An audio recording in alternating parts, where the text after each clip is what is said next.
Just अभी India से आया हूँ और जब मैं इंडिया में लोगों से मिल रहा था तो वहाँ पे मुझे काफ़ी लोगों के सवाल थे। अगर हम दुबई में प्रॉपर्टी ले भी लेते हैं तो हम अगर उसके पेमेंट नहीं कर पाए कुछ सालों बाद यानी 1 साल बाद अगर हमने प्रॉपर्टी की पेमेंट नहीं कर पाए तो हमारी प्रॉपर्टी का क्या होगा? क्या वो डेवलपर उसको छीन लेगा? या अगर हम डिफ़ॉल्टर हो गए तो उसके बाद में क्या होता है? काफ़ी सारे क्वेश्चंस इंडिया से मुझे ये मिले।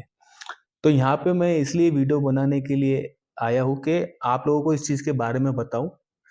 तो यहाँ पे ऐसा होता है कि समझ लीजिए आपने प्रॉपर्टी एक ली और प्रॉपर्टी लेने के बाद में आपने 1 साल तक उसका पेमेंट किया।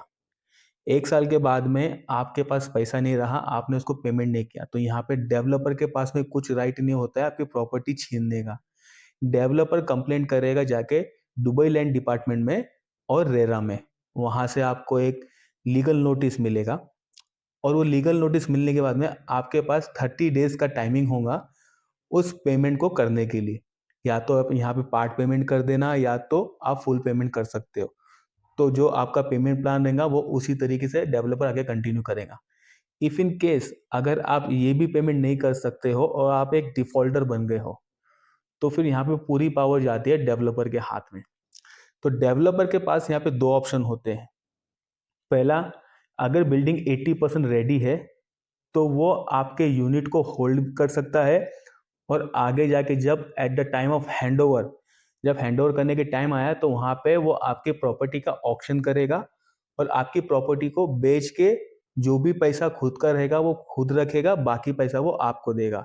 एक चीज़ यहाँ पे नोट करने की ज़रूरी है कि जो ऑक्शन का पैसा है, चार्जेस है, वो आपको भरना पड़ेगा।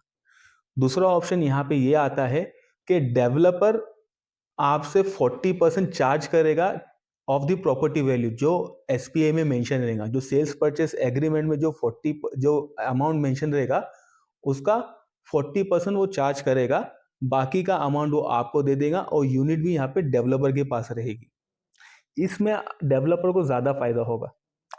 तो यहाँ से अगर आप लोगों को ऐसा लगता है कि लाइक आप पैसे नहीं भर सकते हो और आपकी प्रॉपर्टी नियर टू कंप्लीशन है और नियर टू हैंडओवर है और आप एक डिफॉल्टर होने जा रहे हो, तो बेस्ट ऑप्शन आपके लिए ये होगा कि आप प्रॉपर्टी फ्लिप कर दो।